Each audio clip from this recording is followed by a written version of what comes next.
Welcome back to Paranormal, the New Normal.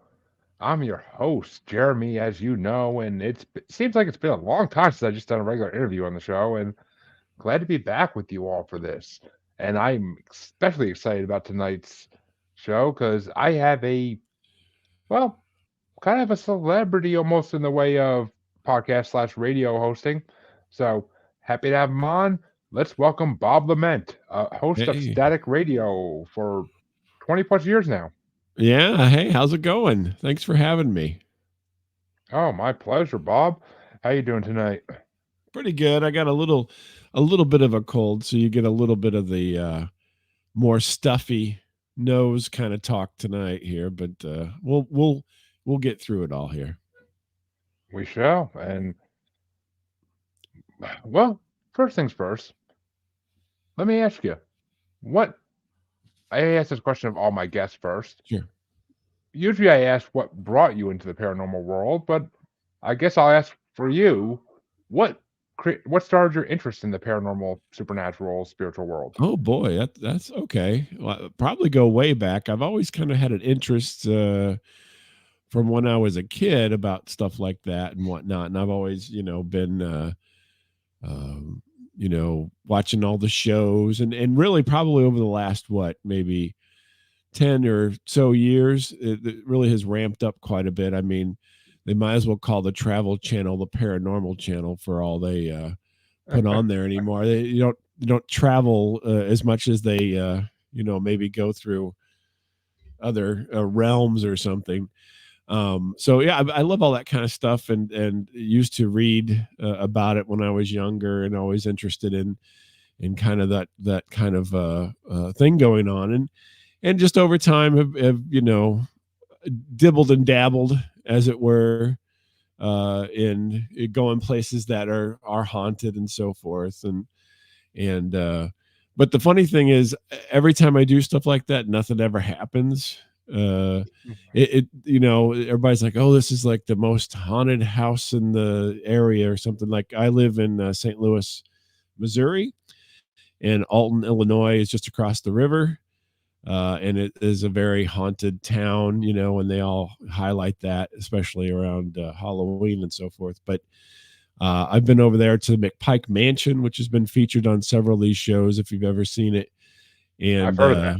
yeah, and I've been inside McPike Mansion and so forth, and it nothing happened. Some lady brushed against my leg while I was in the basement. That was about the extent of my happenings in the McPike Mansion. But the weird thing is, I've had a couple things happen that are in places that weren't supposed to be haunted. I mean, they weren't even talked about, and so it's just kind of interesting how things happen when you're not expecting them, I suppose. Exactly. I mean, that's the way life goes. I mean, Yeah, if everything exactly. if everything happened when we expected it, what would be the fun in life? Where would be the entertainment? That's true. That's true.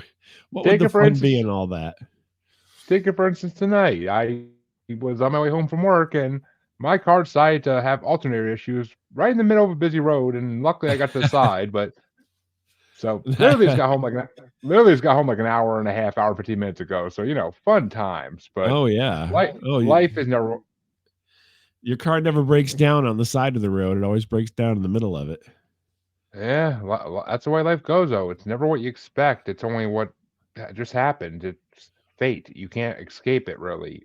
But, well, the next question I ask every guest is, what are some paranormal experiences you've had?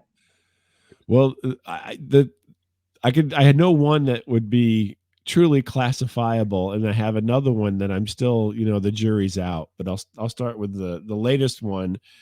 Was in September of this year. I was traveling, and I was in Columbia, Missouri, if you're familiar, and I was staying at the Holiday Inn there, which is not known for being haunted, at least not as a as a thing. And I was there for an event of some sort, and I was going to bed. I was laying in bed, going trying to get to sleep because I had to get up in the morning to do some stuff. And I swear somebody burped in my ear, like really loud. Like somebody was just like hanging their head over me, over my ear, right? Like on the side of the bed, and just belched like Barney from The Simpsons in my ear. And I popped up, I was eyes were closed, trying to go to sleep. I wasn't sleeping yet. And I look around and I'm like, what in the heck was that? And so I kind of played it off as, just happenstance. I was at the room at the end of the hallway, which is near the elevators. Maybe somebody was coming off the elevator, was burped in the hallway really loud. And I just kind of got, heard it. And so, I just went to sleep. Nothing else happened. Then the next morning, so I don't know if you're like me, but I keep my hotel room until the absolute last minute. I don't check out early or anything. And so I got all my stuff together and put it on the bed. And the bed has that fake comforter at the bottom, that kind of half-ass kind of cloth that they put there. I have everything on that, which is well on the bed. And I had brought 2 pair of shoes, one very comfortable pair of shoes that I could not wear the next day, and one uncomfortable pair of shoes that I had to wear because they were nice. And so I put my comfortable shoes in a bag, which I had brought my other shoes in, and set it on this kind of bedspread thing towards the end of the bed, but not at the end of the bed. And so then I go down and go to my meeting and whatnot. And when I came back up to get my stuff before I checked out at the appointed time, my shoes were on the floor, scattered as if somebody threw them off the bed. And there was the suitcase was there. Nobody had been in the room, like the maid come in or something. I guess unless the maid came in and threw my shoes on the floor. But it was weird because then they like fell on the floor and like they were half out of the bag, so they left the bed with some kind of force. And I'm like, well, that's weird. And of course, then it triggers in my head, who burped in my ear last night? So I don't know, but like I said, this is like, I don't know, the 3rd or 4th floor of a crummy Holiday Inn in Columbia, Missouri. I don't know that they're known for being hot spots. But yeah, it was a weird event and I could not explain it. And again, I couldn't remember, nothing else caught my attention during that time, but it certainly was a weird experience. Yeah, I mean, that sounds very strange. I mean, now I've had, I travel quite a bit, and I've had maids walk in on me because they don't knock or something and I don't have the chain on or what have you. And I've had other people who got the wrong key come into the room, but none of that happened here. And that's all obviously very explainable. So I guess unless somebody came in and just threw my shoes on the floor, which I have never had happen. Maybe that's the new trend. I don't know. Going in and throwing people's stuff around. Interesting. And I mean, we all know spirits like to play jokes sometimes or just be general nuisances. So having Maybe one burp in your face, I mean, well, it kind of throwing the shoes on the floor kind of goes with the burp in your, in your ear. It seems kind of like the, kind of the same style there, if you ask me. maybe it was a Barney who just was a drunk That's right. who died Hey, who died in the hotel. Yeah, he came up from the bar. He's having a few, have a few spirits down at the bar. Came up, decided to say hello to me. Exactly. I mean, who knows? It's in this world that is 100% possible in my mind. I mean, I that do ghosts burp and fart? That is the question I'm going to be asking everybody from now on. That's right. I would say this is the burping is the first instance I can think of. Farting, there's a lot of people who smell something and no one ever admits to it. So there must be ghost farts, because there's either that or a lot of people are lying. So that happens a lot. It's either that or the dog, right? So Exactly. It's got to be the dog, man. Come on. I they mean, go, my oh, dogs. That's the one reason I love my dogs. I can blame it on them. But exactly. Well, now you got a new outlet there. You can say it's a ghost fart.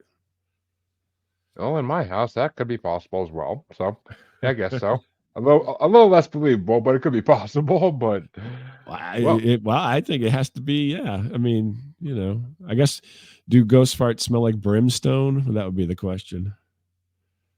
I think that'd be more demons. I don't We're know. treading I, in unknown territory here, yeah, so there it's you go. dangerous But this waters. this could be a whole new Travel Channel show.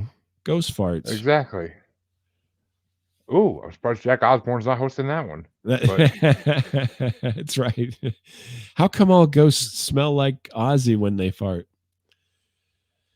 I don't know, Jack. I don't know, Jack. I don't believe in ghost farts, Jack. All right, your Yeah. Aussie is so much better than mine. Well, the cold helps, I think, a little bit. Yeah, most likely, yes. So, because we like to speculate here on this show, I'm kind of dying to hear the second experience that you Oh, can't sure. classify just yet. So now this one, so the hotel situation was, it's just unexplainable, and I don't have any kind of corroboration or anything like that for that one. It was just me, and who knows? Maybe I just enjoy dreaming about people burping in my ear or something. I don't know. It's some kind of weird thing I got going on, apparently. But no, this other one actually. So back in 2019, my house burnt down, and Ooh, yeah, it was tough. And so we were, me and my family, we were not, we didn't have a place to live, so we lived in a hotel for about a month, and that's, you can't live in a hotel for a long time. It's not. I wouldn't recommend it. It sounds cool, not very cool to do that. And so then anyway, we ended up getting a rental house.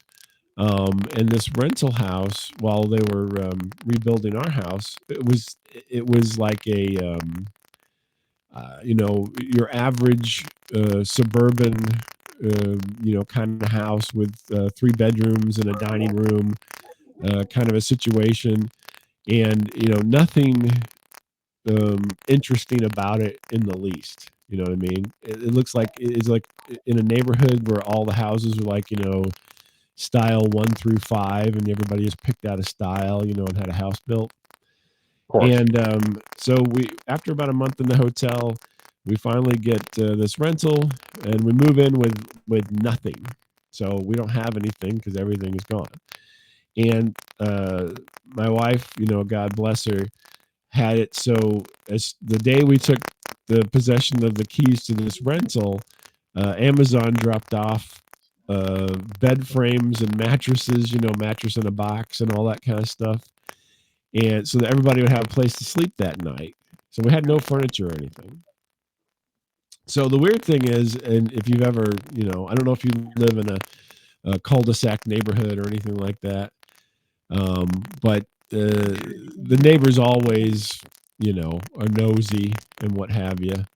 So when we first got there, while we were waiting for Amazon to show up, the nosy neighbors were over talking to us and, um, asking us what's going on and whatnot. And so I met the neighbors first off, and I'm I don't know, I'm not after your house burns down and everything, you're not super neighborly. I would Anyway, imagine. I would imagine. so um, one of the neighbors was kind of like a used car salesman kind of guy, and so that was not what I wanted to deal with on the day. So anyway, everything gets there. We get the mattresses and the beds, and then basically I spent most of the day into the evening setting up all this, furniture so that we have a place to sleep. I just happened to sleep on the floor, and so we get it all done and whatnot, and we go to bed, exhausted, from the day and whatnot. And I wake up at like 3 o'clock in the morning, and the house was not furnished, but it had blinds, right? So there wasn't like curtains or anything. It was like the mini blinds or what have you. And I wake up and I look, and there's like a person standing, it looks like in the window, like a shadow of a person. Ooh, interesting. Yeah. And just like standing there, like staring in the window. And I'm so exhausted. I look at it and I'm like, trying to process what's going on. And in my head, I'm like, oh my gosh, that creepy used car salesman is trying to stare in our window. Right? Because it was on his side. So that would have been his house on that side. And so I'm like, oh my gosh, and I'm like, but I'm so wasted from all this experience and so forth, that I did not, I just went back to sleep. I didn't wake up my wife or anything. And I just laid back down and conked out.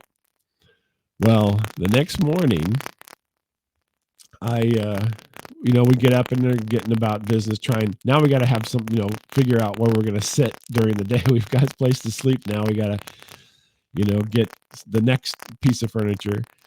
And my son comes up to me, and he's like, Dad, a shadow walked through my door and tried to grab my leg. Where's there and watch the TV on that one? And so he saw this shadow thing in his room. And it was really, really weird. And so being, a dad, and knowing that we are basically stuck in the rental house for almost a year, I'm not gonna tell him, what can I say? What can I tell the kid? He's a teenager.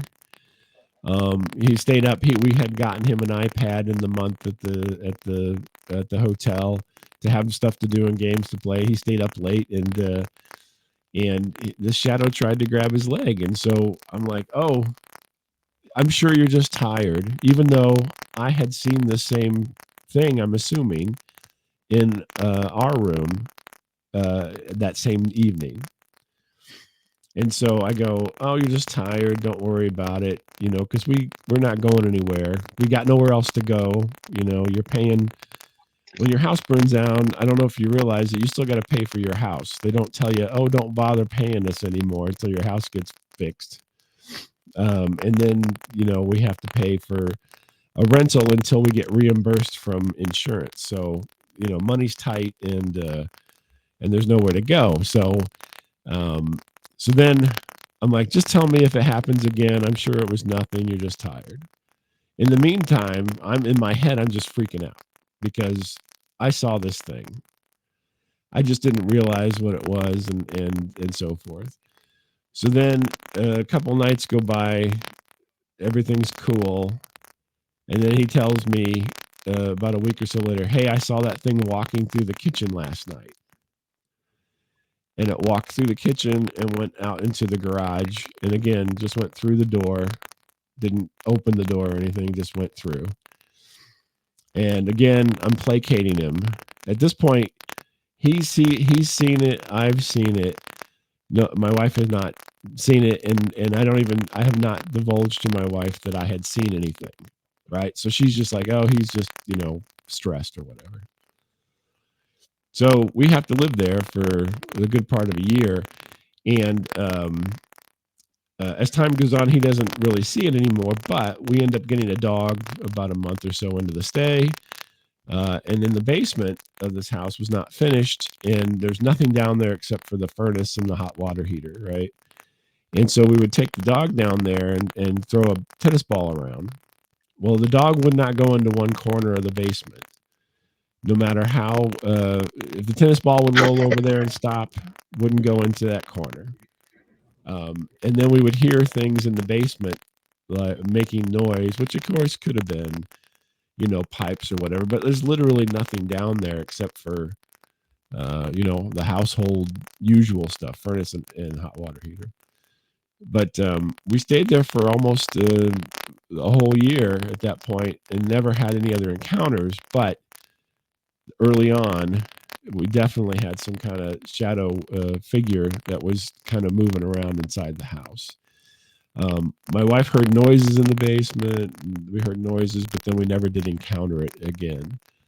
The interesting thing about the house was that the person who was there before us only stayed a year, and then after we vacated, they sold the house, and the person only lived there for a year, and they vacated. And I don't even know who owns it at this point, but it seems like it went through a lot of hands.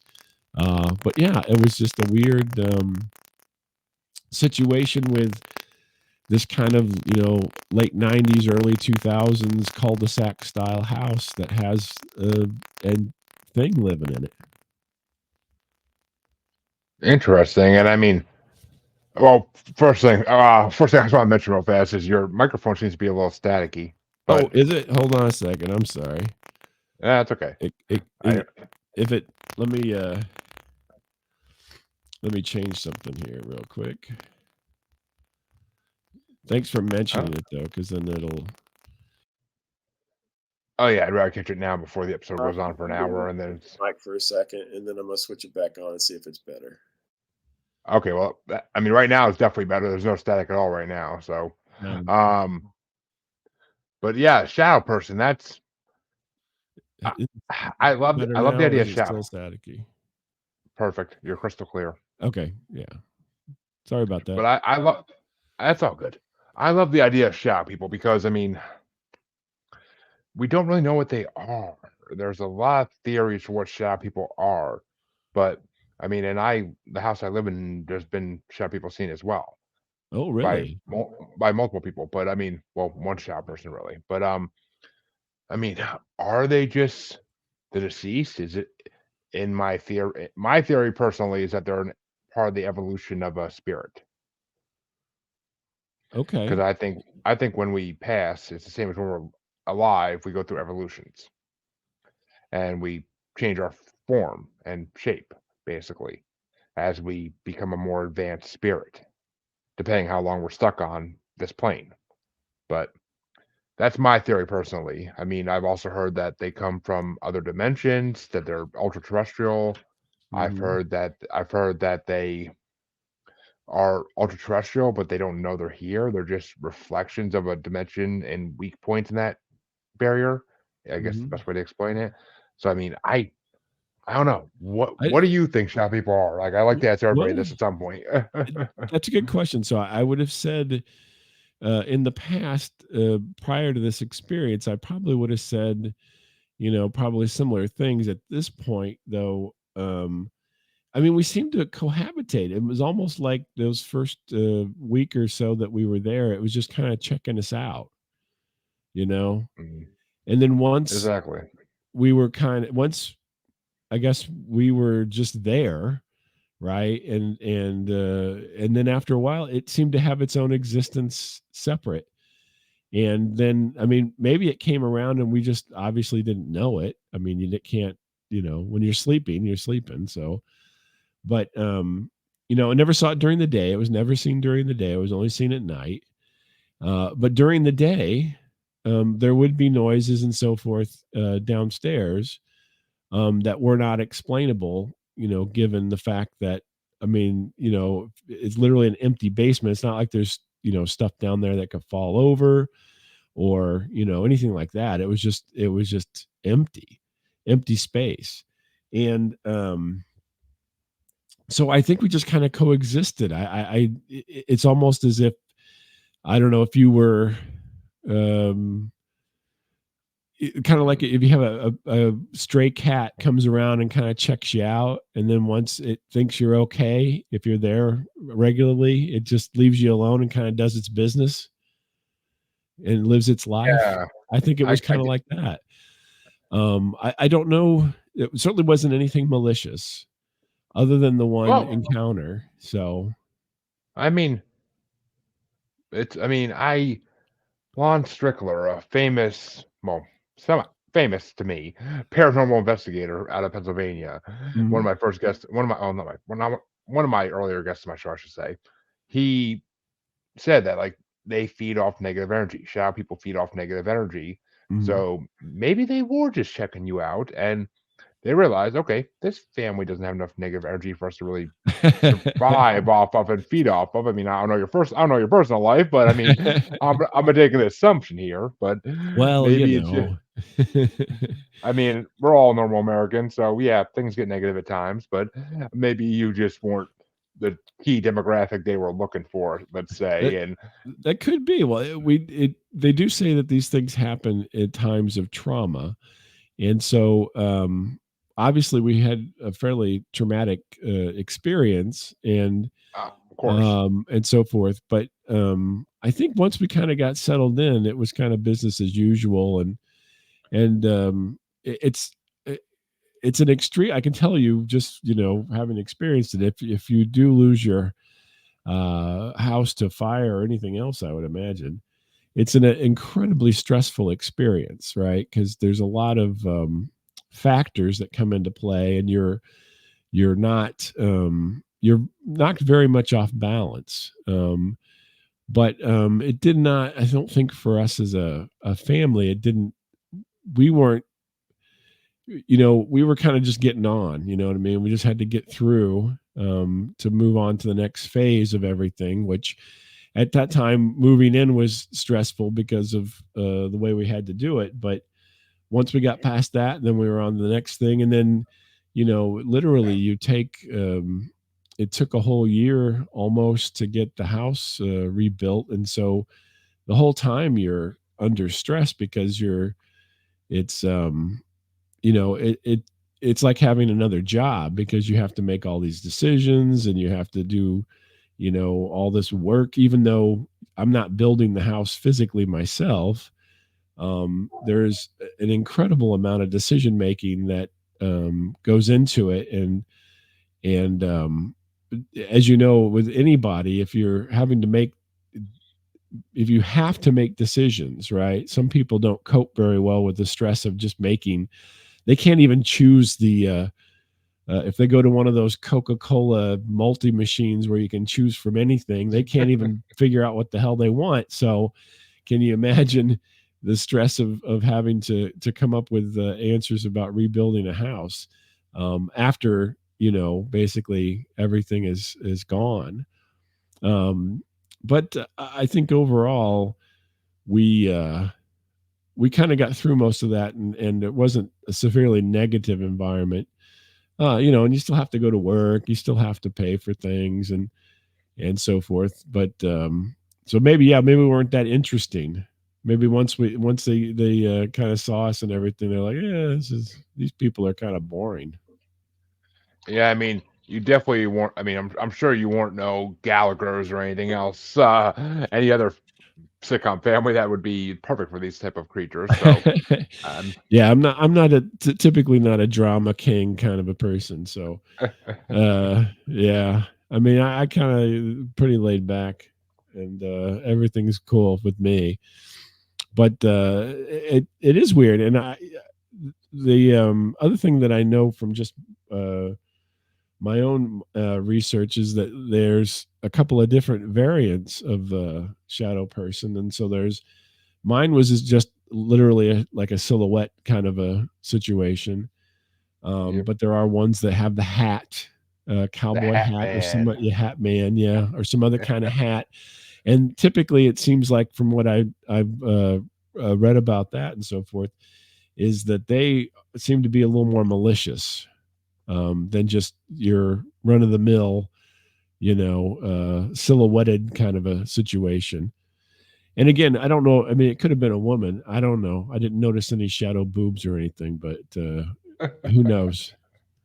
Shadow boobs. I love it. I freaking love it. There wasn't a lot of jumping up and down or jogging or anything during any of my experiences. So Well, I mean, who knows? That's the great thing about the paranormal is we can just say, "Who knows?" And it's literally the best answer we're gonna come up with. So, I mean, But doesn't that it's aggravating because we at this point, don't you think we should have at least some answers? I mean, it's been long enough, hasn't it? I think the problem Well, is that we haven't had the repeatability of certain things. So there's no um, haunted location that's like Old Faithful, is there? That like yeah. every hour on Well, the hour something happens? okay. I mean, what's the name of it? Trans Allegheny Mental Institution, Hmm. Asylum, whatever it's called. I mean, you pretty much are guaranteed that if you go there anytime, there's gonna be some kind of haunting. Yeah, Guaranteed. but not the Guaranteed.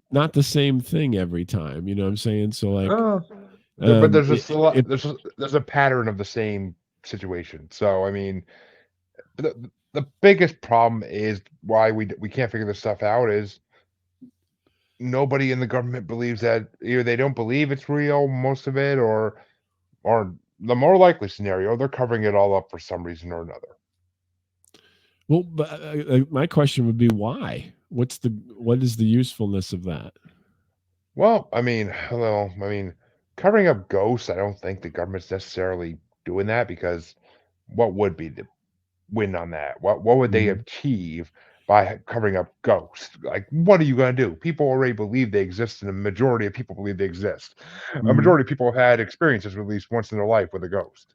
Hmm. But so I mean, yeah, it's. I think with that, it's just the government doesn't think that ghosts are enough of a worry or spirits are enough of a worry to really care. See, I would think if the government believed in ghosts and but didn't want you to believe in them, they'd be using them for things. So there'd be like ghost secret agents, and so they would implement some type of ghost protocol that the ghost would do work for the government. I mean, they train dolphins to track down ships and everything. So why wouldn't they train a ghost to infiltrate, some spy ring or something? That makes more sense. I mean, they trained what was it? They trained bats to do things during World War II and cats to do things. So why wouldn't they train ghosts? Well, I mean, Or better yet, you create the ghost. You train them in real life, and then you kill them to make them a ghost to do your bidding in the afterlife. see, it feels like there'd be I mean, it feels like there'd be issues with that in some degree. Or I What mean, what do you I why am if you're a patriotic ghost?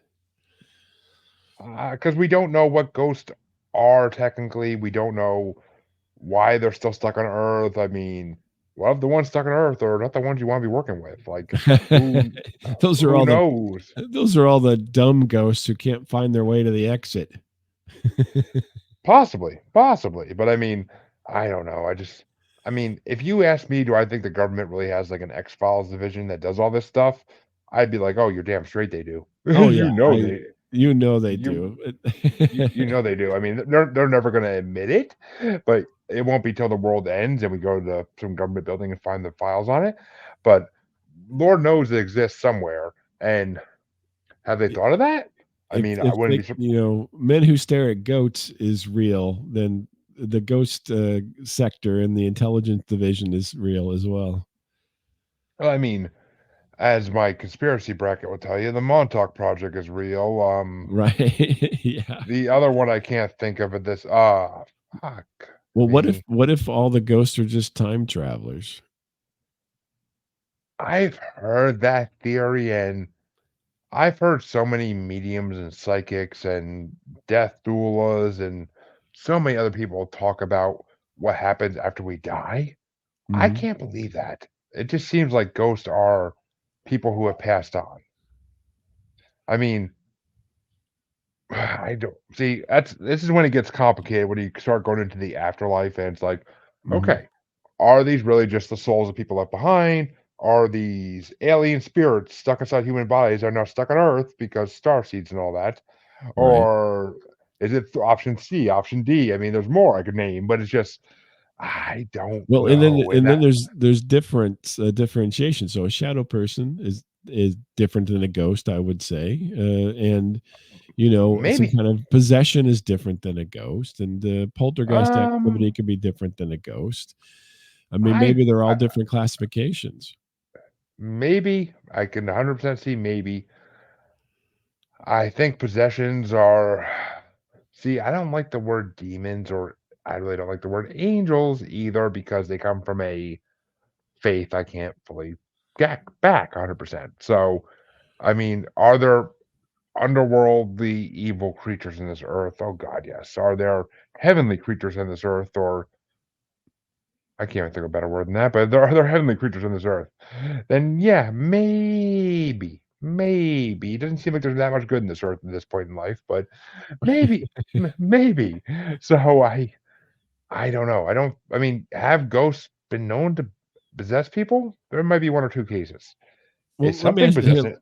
Let me throw another scenario out here for you. So, and this would go into the possibly into the heavenly category. So, I had an experience driving. So Oh, I used to live on a I lived off of I lived out in the country. I lived off of a road, and this is a country road, and people would drive way too fast down this road, right? So of course. you figure in the country you drive like 45, 55 miles an hour because there's not a lot around but fields and whatnot.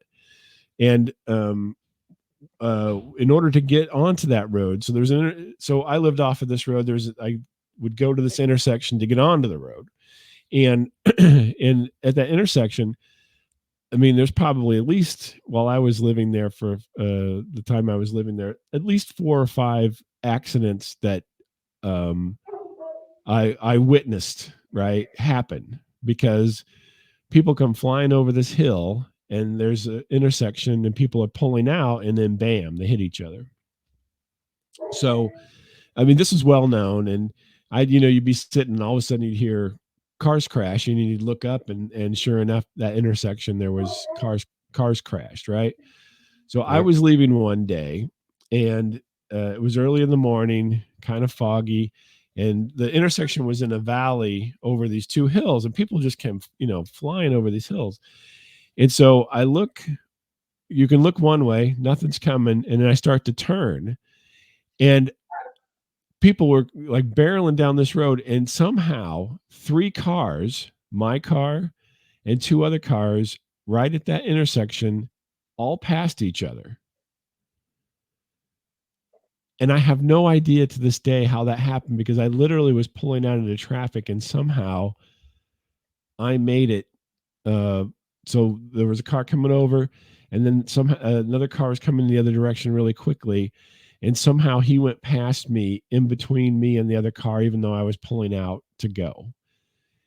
And I just kept driving, and I kept looking around, and I was like, how in the world did this happen? Because we were pretty much in two lane, it's not like really a 2 lane road, it's a country road, so there's not like big lane dividers or anything like that. But I have no clue how I missed not being one of the statistics for that corner.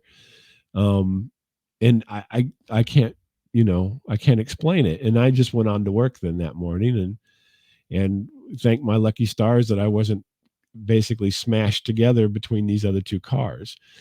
And so to me, that was almost like a divine happening of sorts, because so many times it happens.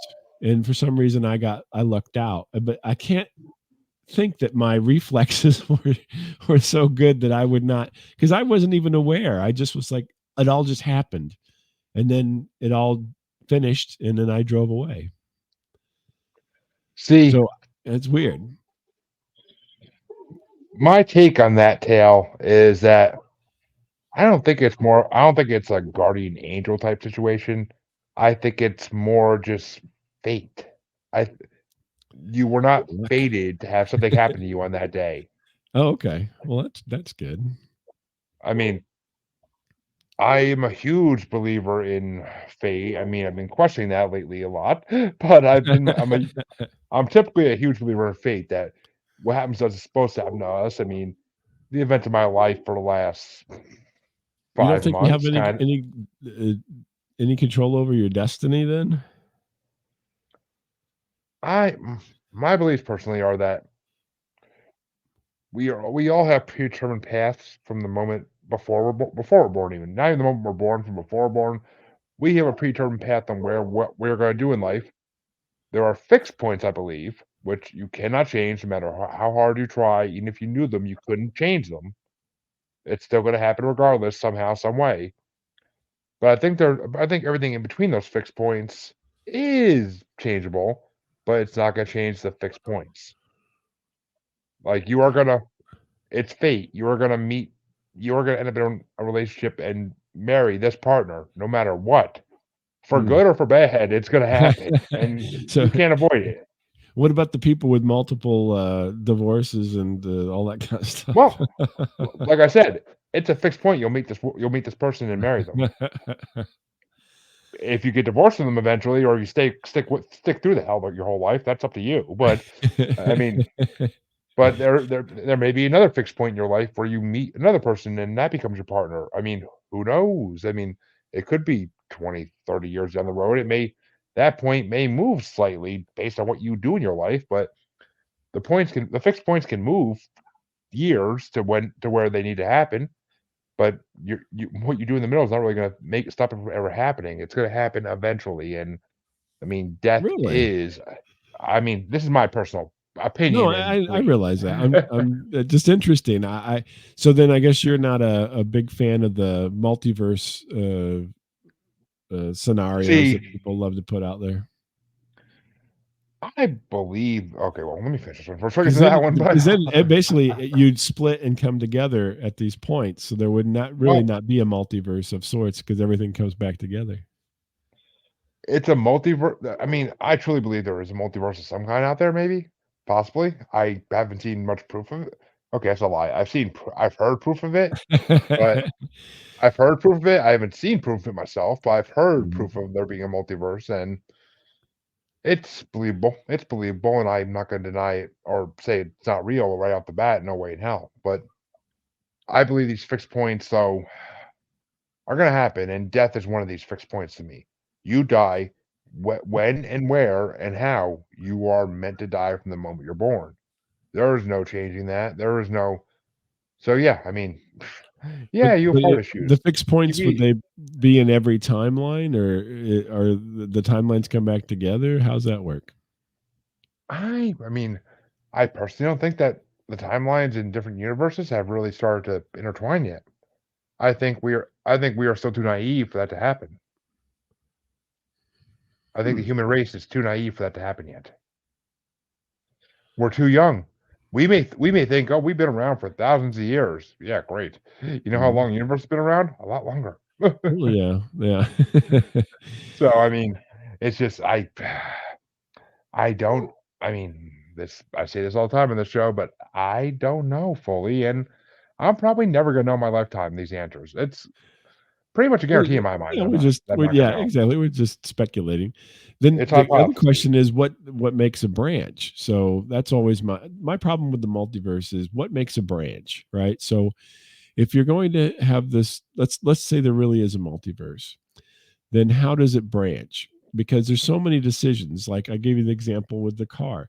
So me surviving, unscathed for that seemed to be a miracle to me. But is there an infinite number of branches that would be off of that moment because I could have gotten hit, I could have gotten killed, I could have gotten, different Oh, pieces of the car could have broke. There could have been a deer that ran out in there and got hit. I mean, well, at what point does it stop branching? I mean, you could have run over an ant and then that made another branch. Where the it boggles the mind to think how much branching can happen at any moment tell me in about anybody's it. life. Tell me about it. Sitting here right now, I'm freaking, oh my god, but, I mean, And then if that's for everybody, I well mean, you're talking quintillions upon quintillions of branches every moment. put it this way. Alright, if you wanna phrase it like that, that's I can understand that a little more simply, and that's a little easier to explain. See, the fixed points are fixed points, but in between those fixed points, I don't think it branches off based on what decisions you make.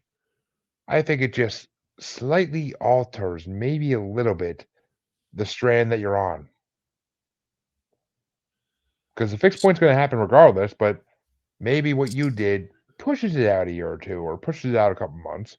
Maybe it brings a couple months closer. Okay. Maybe it, Yours maybe would it's not necessarily be an idea of a multiverse, but basically the idea that all of your events are going to happen on one timeline, but the spacing of those events get changed by what you're doing.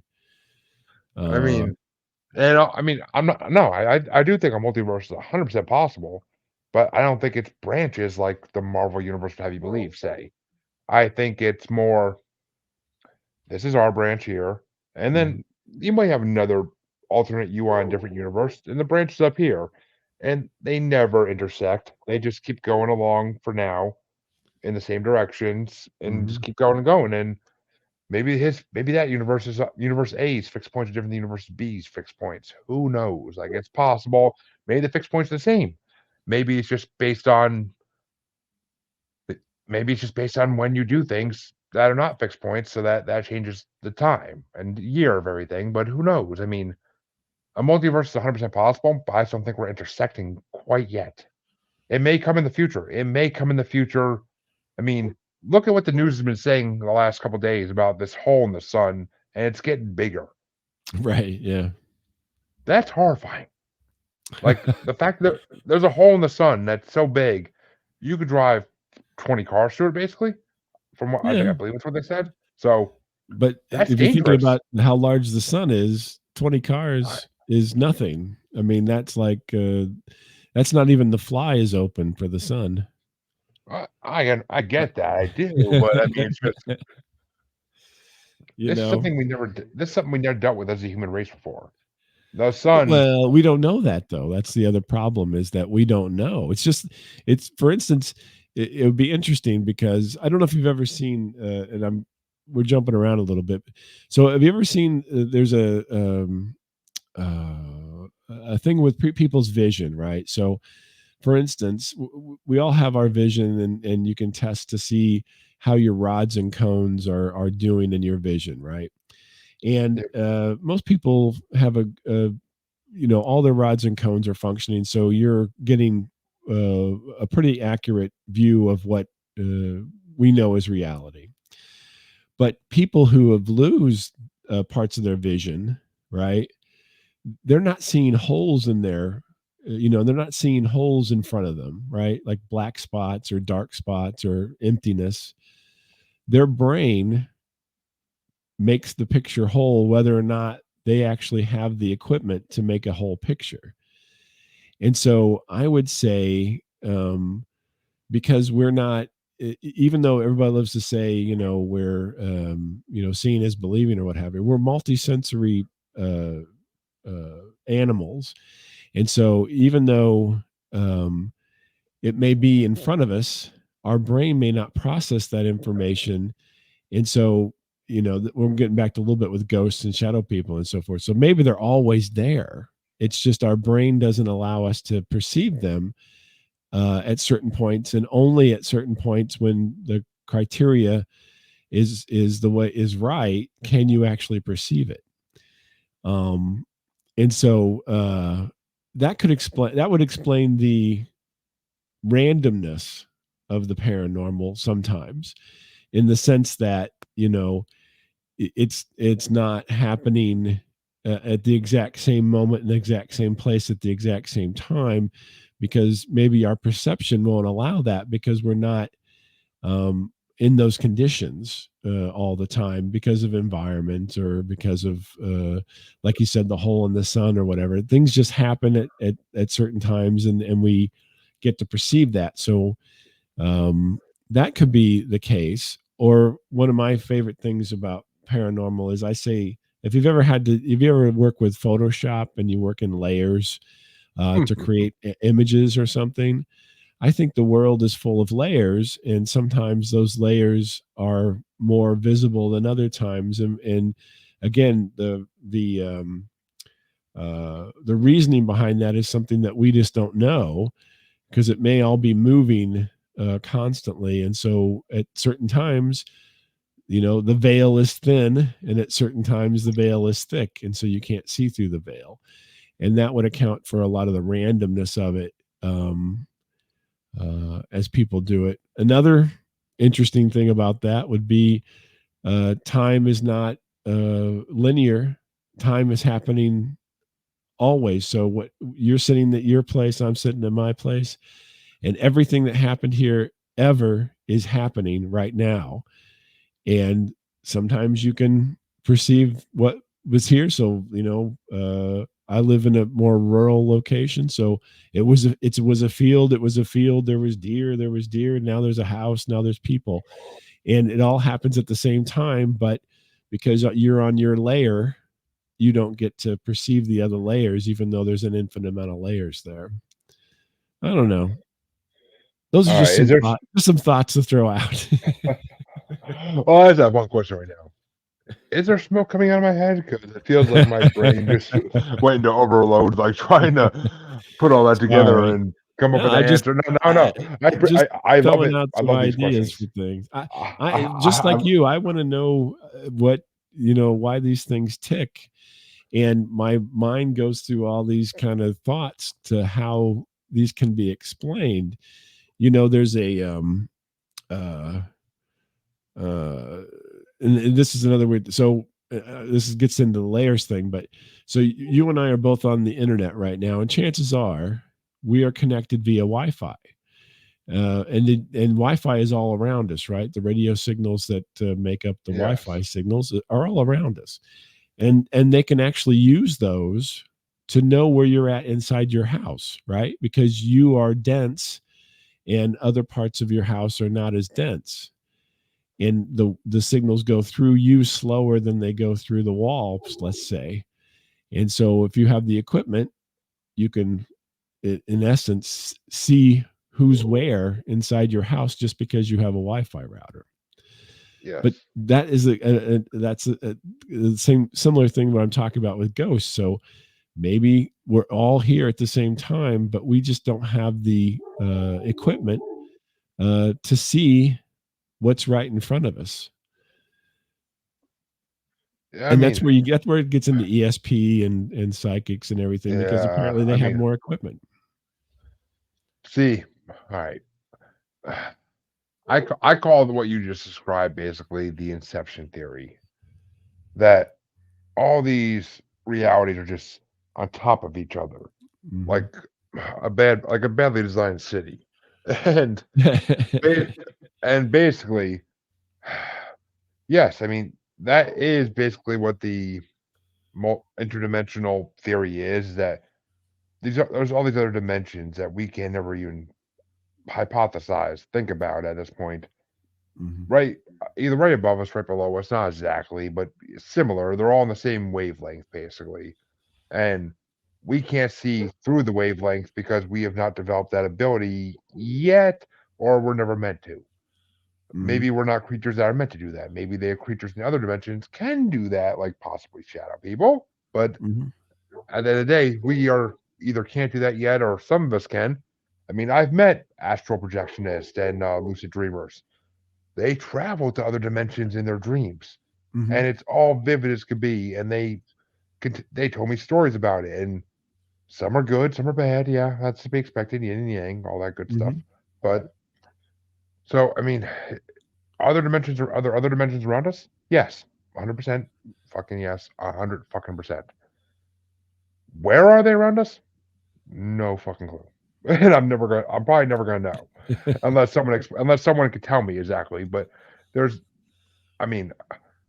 think there's more distance between it. I don't think it's, or maybe they all are stacked on top of each other. I don't think it's, because it wouldn't be like a physical thing where they're literally stacked on top of each other. It would be, like you said, through veils, where if the wall's weak at this time or this day, then maybe we can see through a little better. Maybe that's where some of these things come from. But the bottom line, the underlying question to it all is, well, the underlying statement to it all is, No fucking clue. I mean, Well, but simply put. the other, there's a science now behind the fact that gravity is different in different parts of the world, right? So there's areas of the Earth where the gravitational pull is different than other places on the Earth.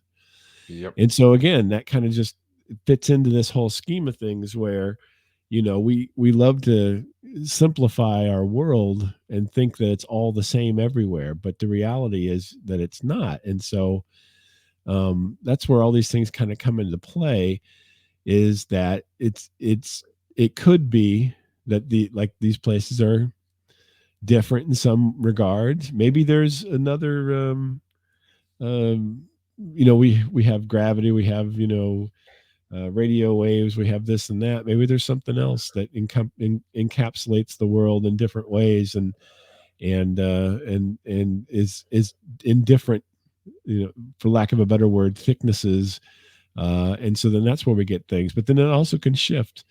The Earth magnetic poles shift and so forth, and then that changes things that happen on the Earth. So, I mean, I think as a species, we always want to try to make it simple. You know what I mean? So that it's always makes easy sense to anybody, but the realities are that it can't be that simple, and it has to be so many different gradients of difference that we can't fathom it. I always say we have a scale issue as a being.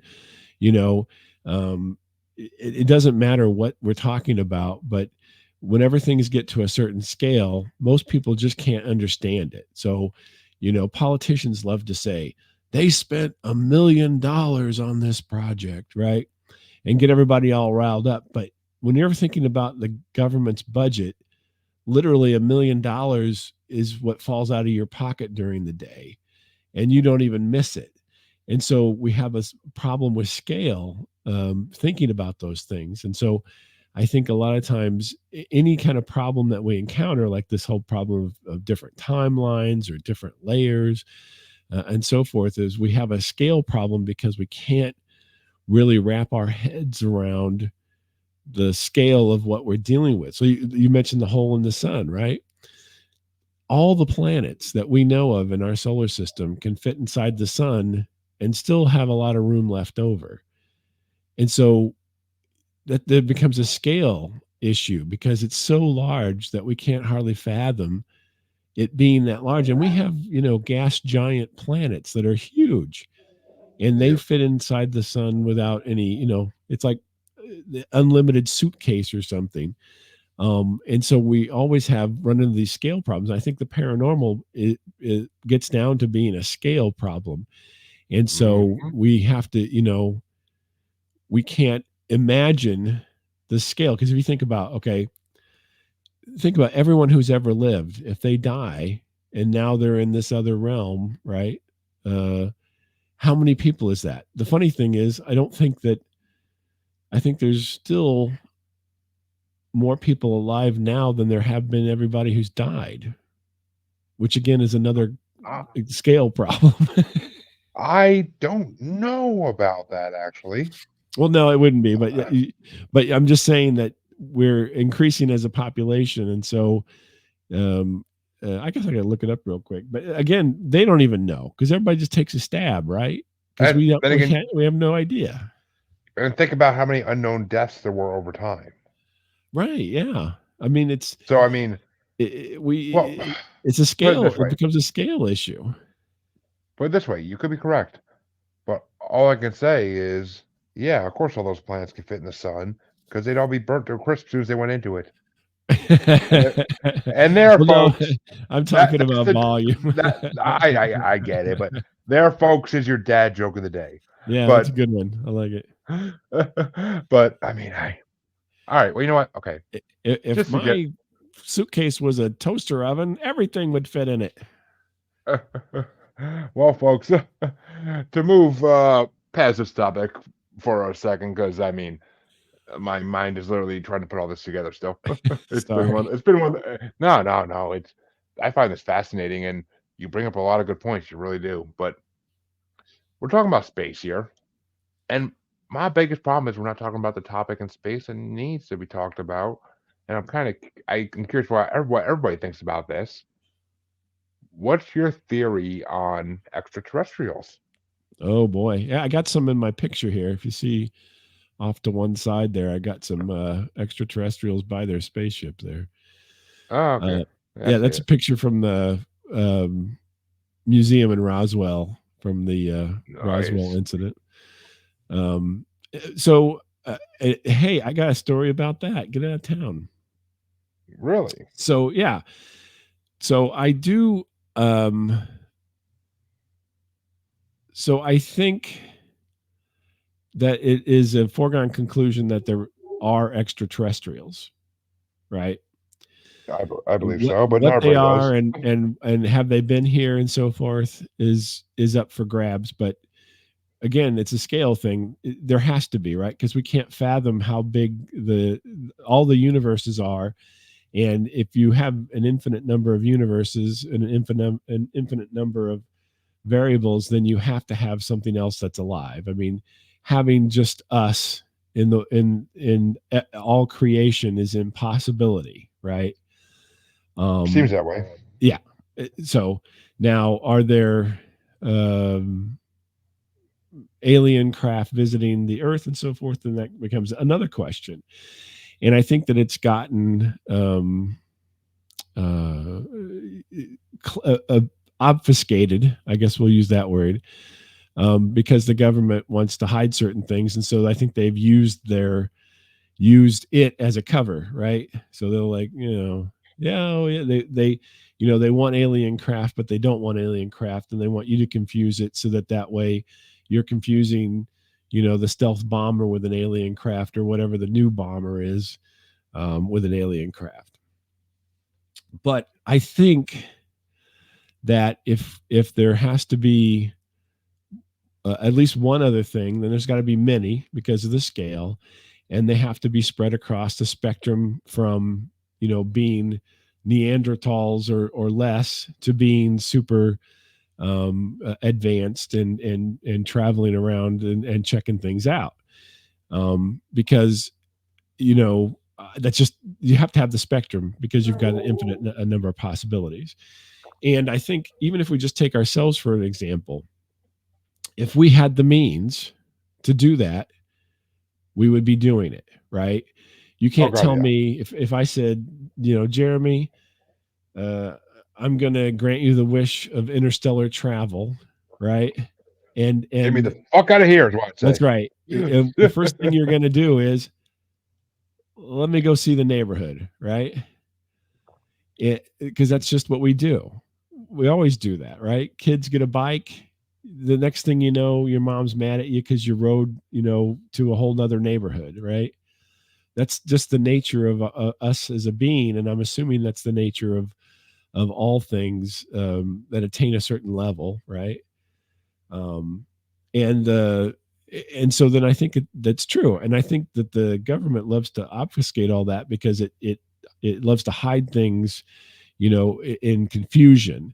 And if you look at any type of political process or governmental process, the first thing that seems to happen is they introduce confusion to whatever's happening, right? Because as soon as you confuse people, they don't move forward on that topic anymore, right? They start spinning their wheels and fighting amongst themselves, and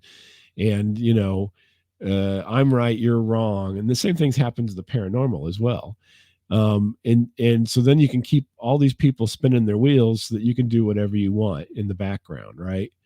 you know so I think that's used by the government. Now, my story on the extraterrestrials is, back in 2005 in May, at around 4 o'clock in the afternoon. So this is daylight hours.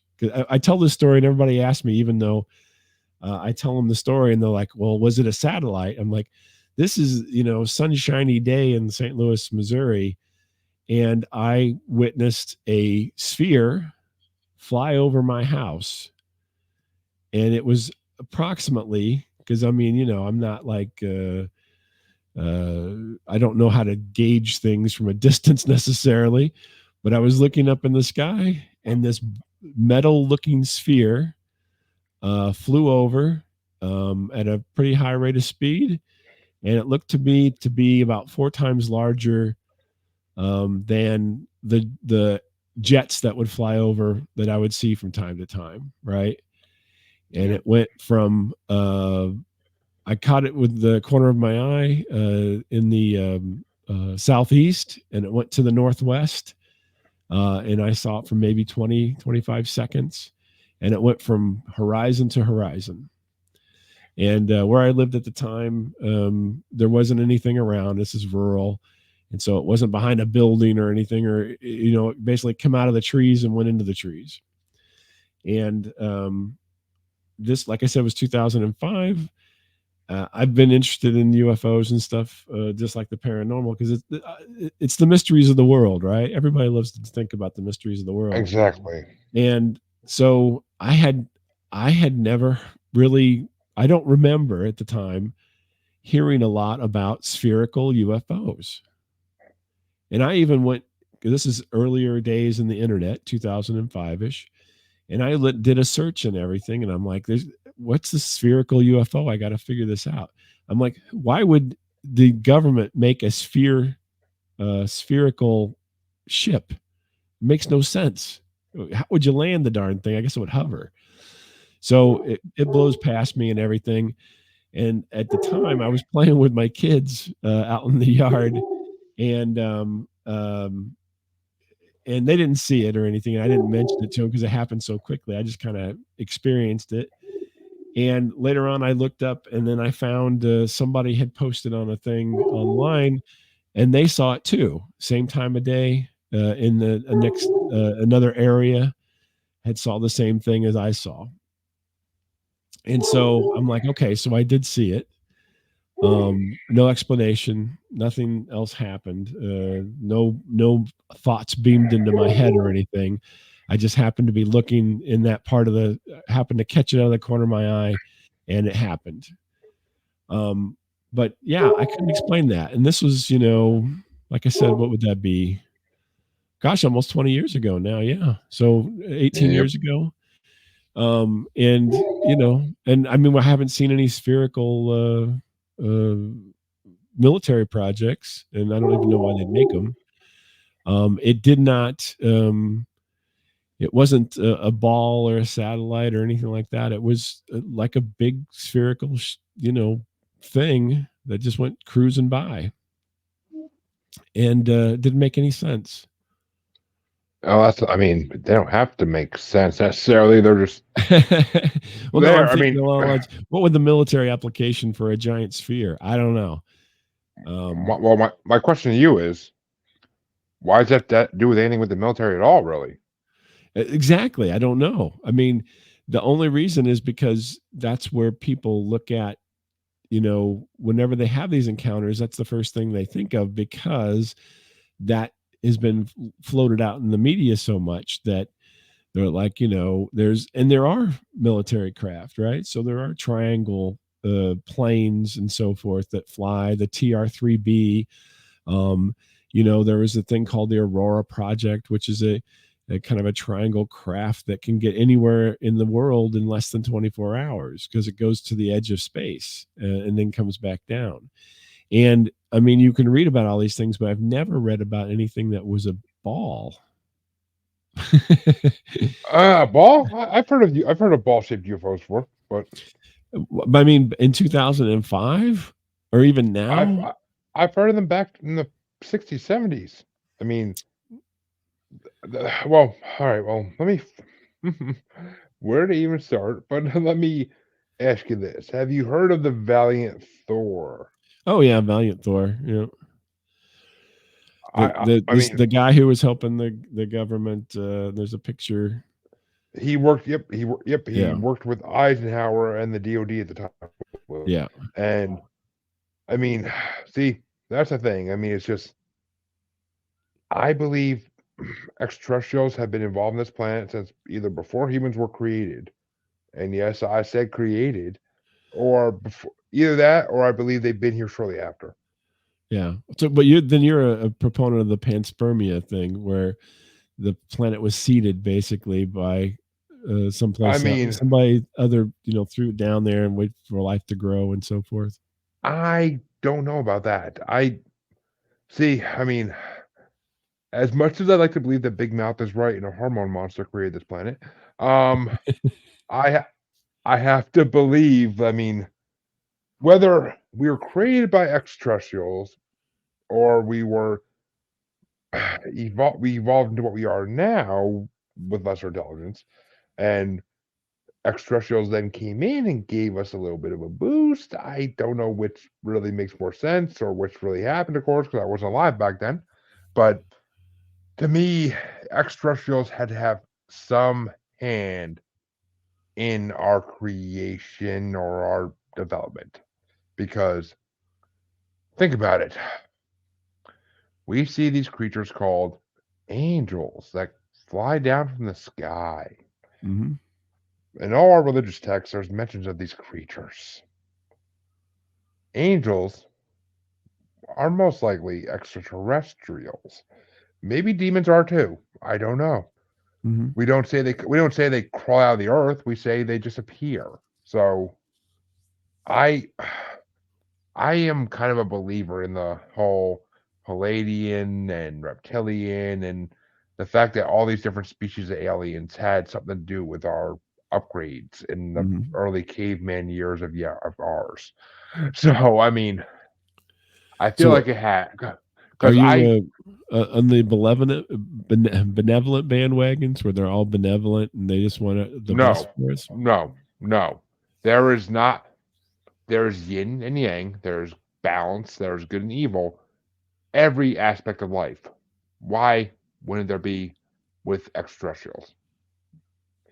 Reptilians are supposed to be evil for God's sake. So I mean, yeah, don't judge a book by its lizardy fang cover, but still, I mean, reptilians are supposed to be the evil ones, and the Palladians, the Anunnaki, are supposed to be like nicer to a degree, but then again, they're all trying to kill each other. So who knows who's good, who's bad, really? But I don't know. I mean, I wasn't there. I'm not a star seed. I didn't come from any of these that I know of. I don't speak to any of them that I know of. Well, that I know of. But I may be speaking to one of them in a disguise. Who the hell knows? I podcast with a lot of people in this world, so I know my own shows. So who knows? But I don't know. I mean, is Hillary Clinton a reptilian? Maybe. Maybe. Is Maybe, Joe Biden? maybe. Well, Is then Joe Biden? I guess Is Joe Biden a reptilian or just a slow old man? Either is if possible. there's good and evil, then where? I mean, eh, they always are like, well, then why haven't they taken us over? Or, you know what I mean? If there's the Because we haven't evolved to the point where they want to. I know, but just like a kid who's outside playing with bugs, he pulls the wings off flies. Or They're not evolved. Well, I mean, alien abductions play into that. What you just said. I mean, but it's all hidden. It's not in the open. It's not. Why would they? Or well, okay, I have a two-part of that answer to that. One, why the hell would they do it in the open where, you know, 2 or 3 aliens on a ship is no match for 100 or 1,000 angry humans with torches? And Well, technology wise, that may not be an issue. it may be though. Still, I mean, numbers are numbers. No matter what technology you have, numbers are numbers. You may kill 50, but there's 50 more, at least. But and my second part to that is this is where the government comes in. What if, what if, back to Valiant Thor, even before, because I mean, the Illuminati has been around forever, the Freemasons have been around forever. What if before all this, what if there is a deal? I mean, in the Marvel comic universe, and I hate to quote this because I just am, but in the Marvel and no, I don't hate to quote it because I believe Stan Lee and then eventually other creators got their ideas from government people. I really think they do. I think comics were meant to put these ideas in our heads and get us used to them. But what I was going to say is, I believe Marvel Comics has this idea where all the main alien races have a committee with the leaders, and they basically make a deal that nobody is to touch the backwoods dirt planet that is Earth, because humans are not ready yet. And Okay. what if that is a reality? What if these very intelligent species that make us look like fucking cavemen still? What if they just decided in space somewhere, in a galaxy far, far away, a long, long time ago, that we're not to be touched until we reach a certain development point? And then, yeah, maybe some rowdy teens, like you said, will come and abduct a few humans, put things in their butts, slaughter a few cows. Right. I mean, it could be explorers. It could be the movie Explorers from the 80s. Right. From 85, where it's literally just like two teenage aliens taking their dad's ship out. They're Like, having a good time. I mean, dancing to Earth's radio. Who the hell knows? But I mean, who really knows? I mean, that's the thing. Like, because extraterrestrials, the only things I do know for 100%, even if I can't confirm them factually, is that extraterrestrials exist. There's not a doubt in my mind. There's too much weird coincidences about them that I can't believe they don't exist at all. And the only thing I know for damn sure is humans aren't ready for it. As much as humans may say, like, "Oh, we want to see extraterrestrials," no, you don't. You are not. Because humans, a lot of humans are narcissists. A lot of humans have ego issues. The human race in general thinks we're better than we are. Sure. And the human race in general thinks that they know better than every other human on Earth.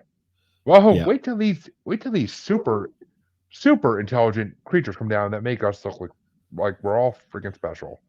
And then I would just hope that aliens don't think government is the answer. That would be a real bummer if they thought governing and government and bureaucracy was the answer to the future. I think that's depressing.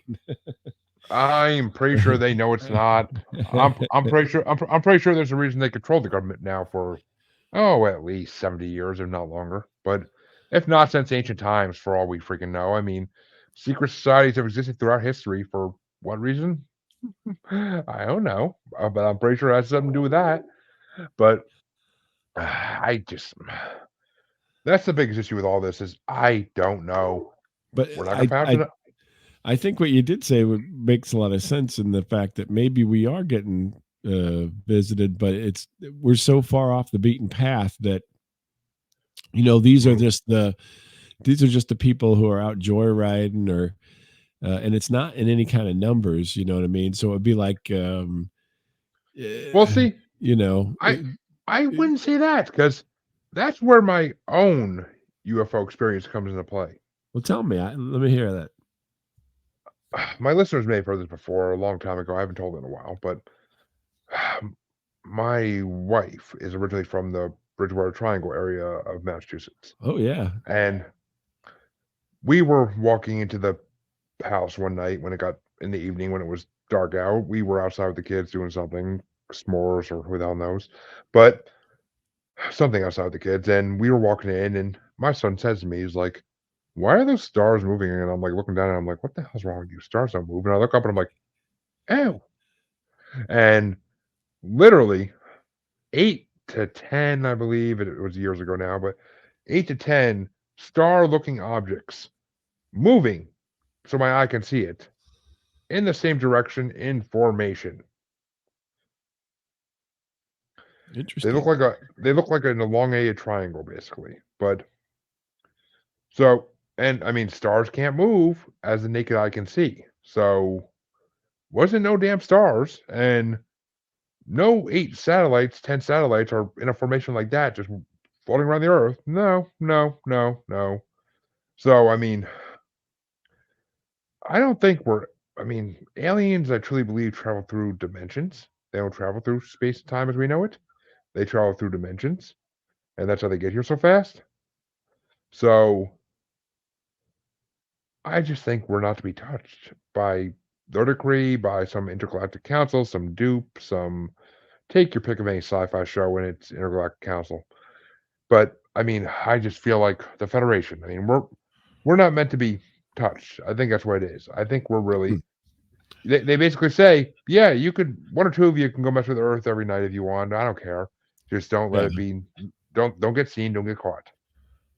But So I like a I it's interesting, but I don't know. mm, I think if there was unless there was some type of governance, then I don't see how that would really stick. exactly.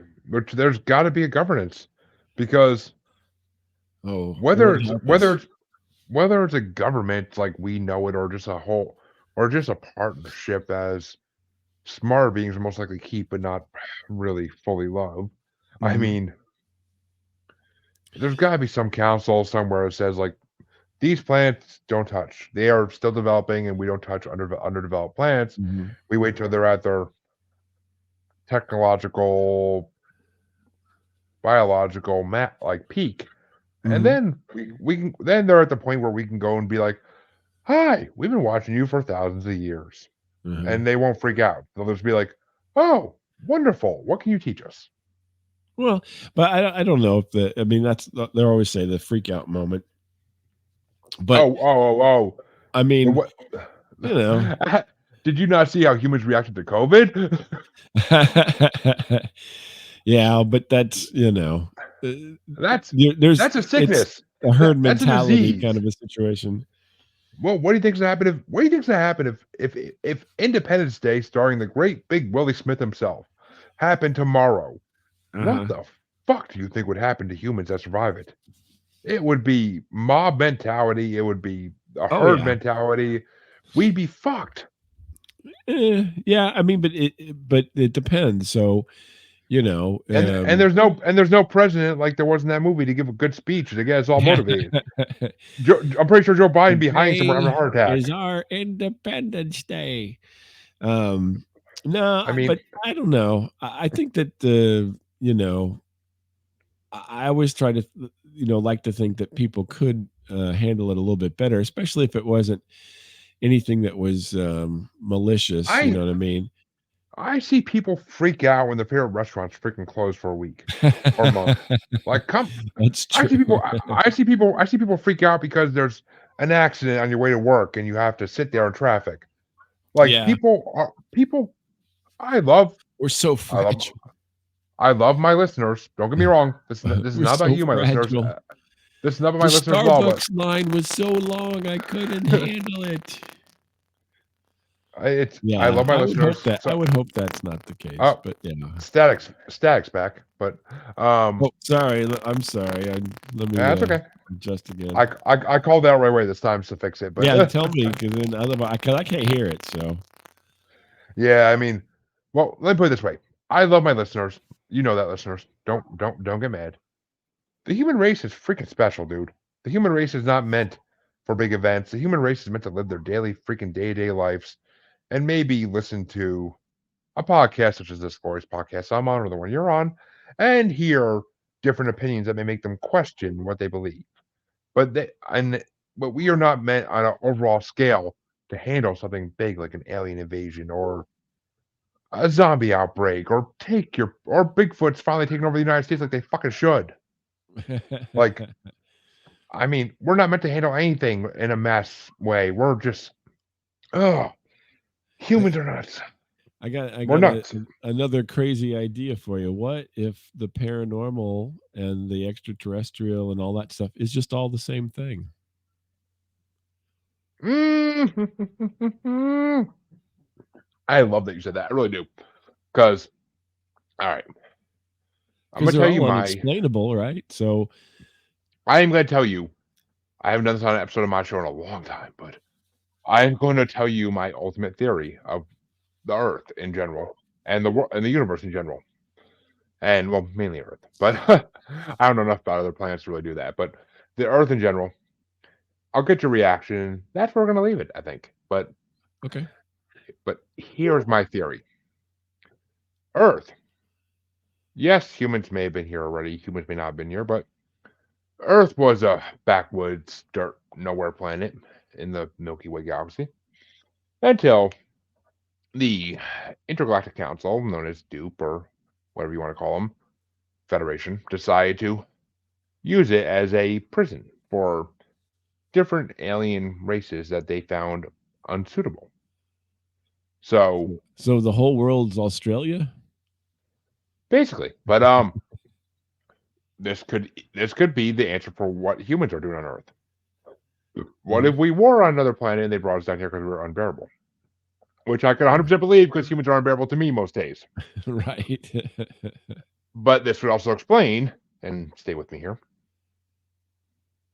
what if Bigfoot, Sasquatches, were another alien race that were found unbearable and they were put here on Earth and they told them just keep out of the way of the annoying hairless ones and you'll be fine.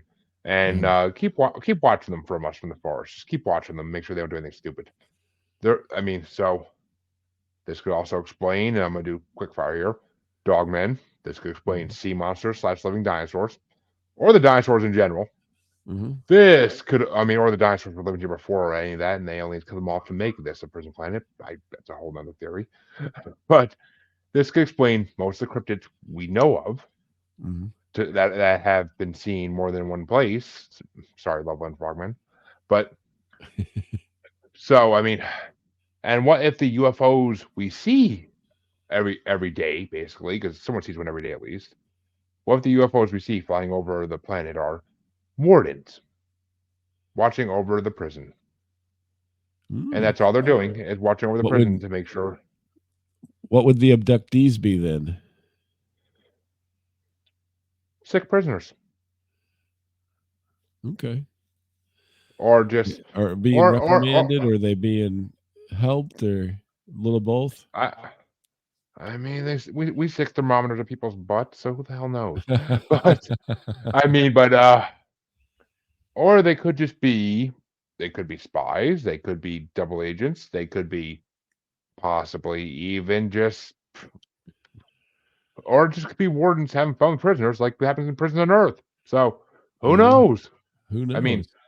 The possibilities for that are endless. But that's, and Hollow Earth plays into this, and there's a whole, I really need to write this theory into a book one day. I really do. Because it would be the greatest, maybe not fiction, maybe fiction book in the world. I don't know.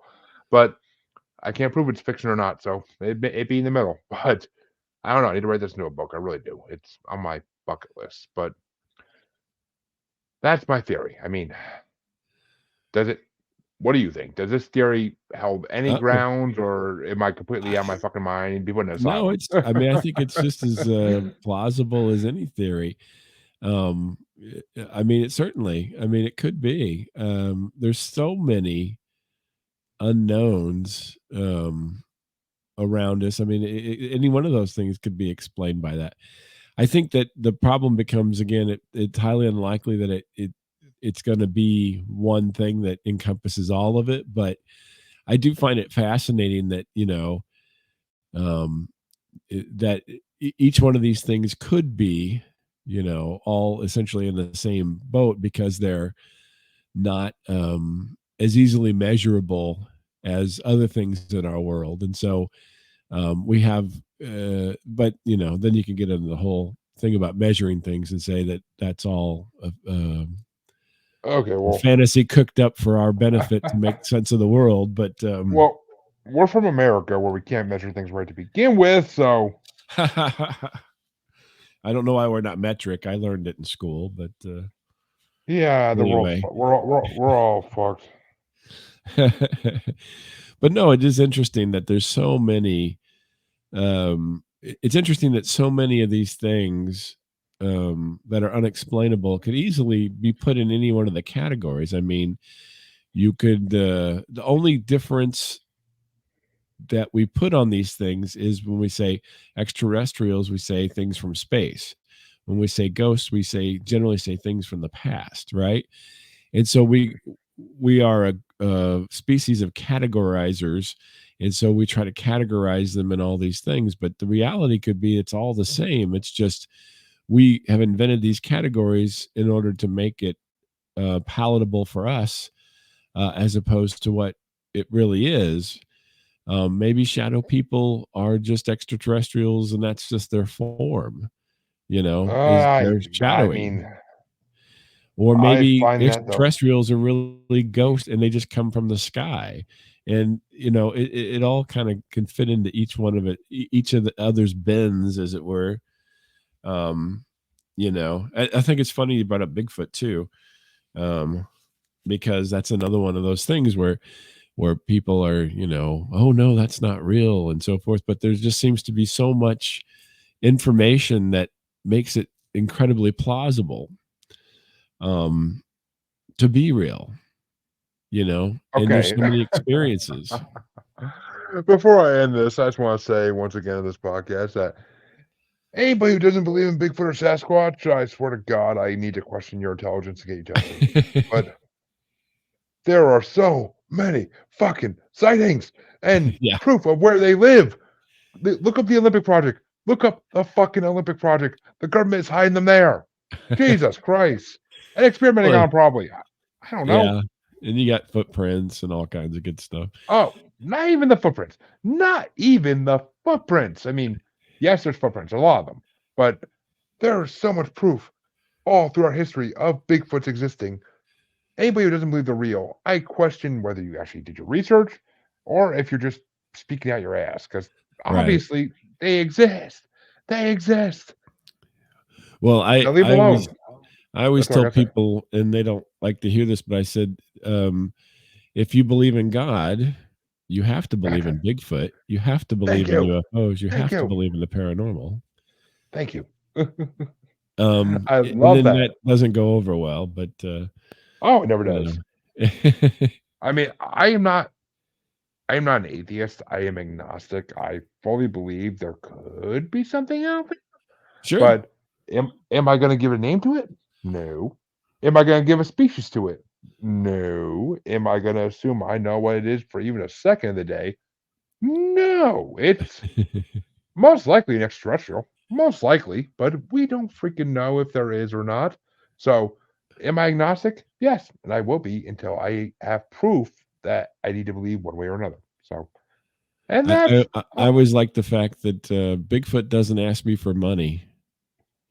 but the Loch Ness monster does. He always wants Well, that no, freaking. but they always at church they always ask you for money. Yeah, don't give me. We're not gonna get started on organized religion because that's a whole other topic that will get me canceled. But Bob, it's been a fun ass hour and a half that flew by.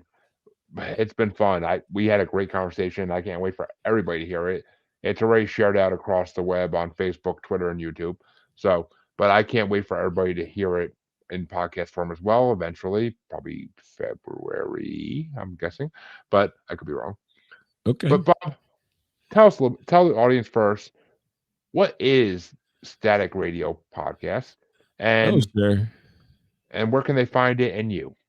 Okay. So Static Radio is mostly me and my co-host Miles Title, and we tell stories about our lives. Where the tag is, the strange and humorous lives of two Midwesterners. We both live in the Midwest and always seem to encounter weird and interesting things, and we talk about them. You can find us at staticradio.com. Pretty much any of the socials, you can find us at Static Radio. And you come by and hopefully we'll make you laugh. Generally, it's at our own expense, which is not terrible, but we've been doing it for a long time. We actually started the show back in 1999, before podcasting and all that good kind of stuff. We just did audio on the internet. And coming up here in 3 weeks, we'll start our 25th year of doing the show. It's about a half hour long. We do it every week. And come join us for a couple of laughs and a few stories. Well, there you go, folks. And Jesus, 1999. I was in sixth fucking grade. But Thanks, Jeremy. well, just saying. I But was just that and we started just out of college, and so uh, yeah, we did college radio together, and actually did the show in college. It all stemmed from that, and we wanted to keep doing it. That's why we continued it. And the internet was really young then, and it was something fun to do. the internet was in its infancy at that point. But Hmm. well, Yeah, folks, go check it out. You got 1999. You got what 23 years of backlog to look through. yeah, So they're all there. You can go listen to every stinking one of them if you feel like it. I wouldn't encourage you to do that, but it's available. well, there you go, folks. Check it out. And I mean, I looked at their website earlier today, and I saw some episodes about UFOs and whatnot. So I mean, go check it out. There's probably some paranormal topics thrown in there in the last Oh 23 yeah. years. Oh yeah, we love to talk about. I mean, that's one of the reasons I reached out, was because I love to talk about this stuff. Sometimes it works into our stories of our lives and so forth. And it's not every week or anything, but I love conspiracy. I love the paranormal, UFOs, you name it, any kind of mystery of the world. And I'm interested in talking about it and just kind of exploring the possibilities. Because that's all we can do, folks, is explore possibilities. We know no facts as of yet. The government may, but that's not the topic right now. But I want to thank Bob for coming on because it's been a fun show. I've had a pleasure talking to him tonight. And I'm sure my listeners will freaking love this episode. It's just so much speculation. That's all you ever get because I'm a tease. But until next time, listeners, you know where you can find me. If you don't, because it's been a while, then shame on you, shame on your house, shame on your cow, all that old fancy stuff. But check out the outro. Check out the outro in podcast form, and you'll find out where I'm from. If you're streaming this live, then just check it out wherever you're streaming. Check me out. Okay. Okay. Easy. Like and subscribe. Thank you. And until next time, once again, thank you, Bob, for coming on. And I have been your host, Jeremy, as always. And I will see you all in the next week, I'm sure, at some point, because I booked a podcast. What can I say? But thank you all and have a good one.